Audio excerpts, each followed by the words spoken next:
Masih selanjutnya pemirsa, belakangan kita ini dibuat miris dengan kondisi pelajar sekolah menengah pertama atau SMP yang belum lancar atau bahkan belum bisa membaca. Mirisnya lagi, Lia dan juga pemirsa, meski minat baca rendah, masyarakat kita tercatat rata-rata berseluncur di internet selama 7 jam lebih selama 1 hari.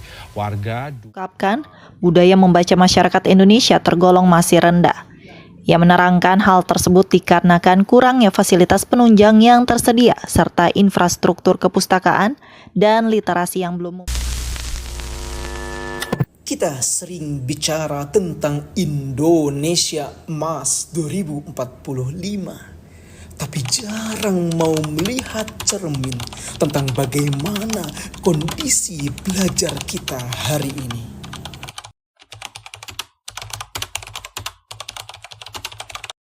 Jumlah siswa sekolah dasar di pelosok Kabupaten Jombang, Jawa Timur kesulitan mengikuti pembelajaran secara daring. Hujan balompor, Pak. Terus Terus pindah meja, kursi. Pelajar tidak nyaman, Pak.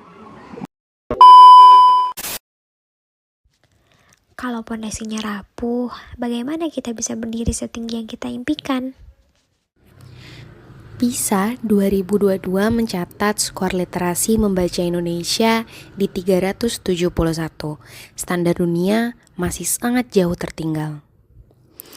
Ya, indeks literasi nasional naik, tapi yang maju sendiri, yang tertinggal makin jauh di belakang.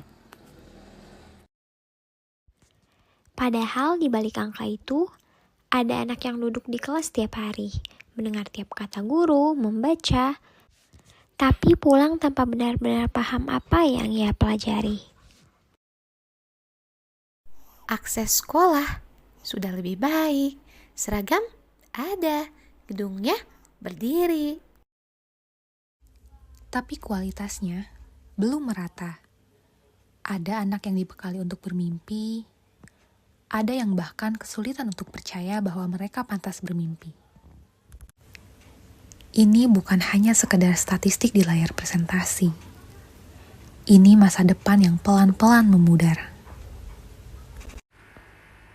Ini bukan hanya soal kemampuan membaca, ini soal ekosistem belajar, fasilitas yang timpang, budaya literasi yang rapuh, bahan bacaan terbatas, dan guru yang belum selalu dibekali untuk membangun kemampuan berpikir kritis.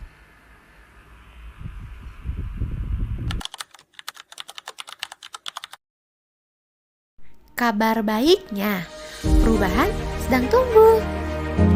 Ruang belajar kreatif muncul di kampung-kampung, komunitas literasi juga bergerak, program digital learning membuka akses baru sehingga anak-anak mulai kembali jatuh cinta pada membaca.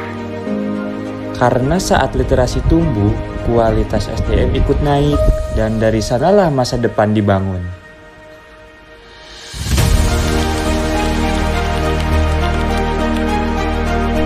Lihat sekitar kita, selalu ada satu anak yang bisa kita bantu belajar lebih baik.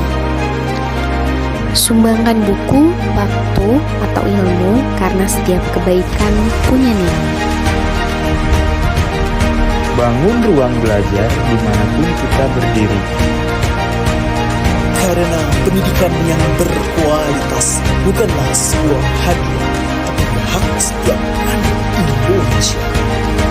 Kalau bukan kita, lantas siapa? Indonesia Emas 2045 bukan dimulai dari kata emas, tapi dari kemampuan memahami dunia melalui membaca. Perubahan besar dimulai dari satu halaman yang dibaca.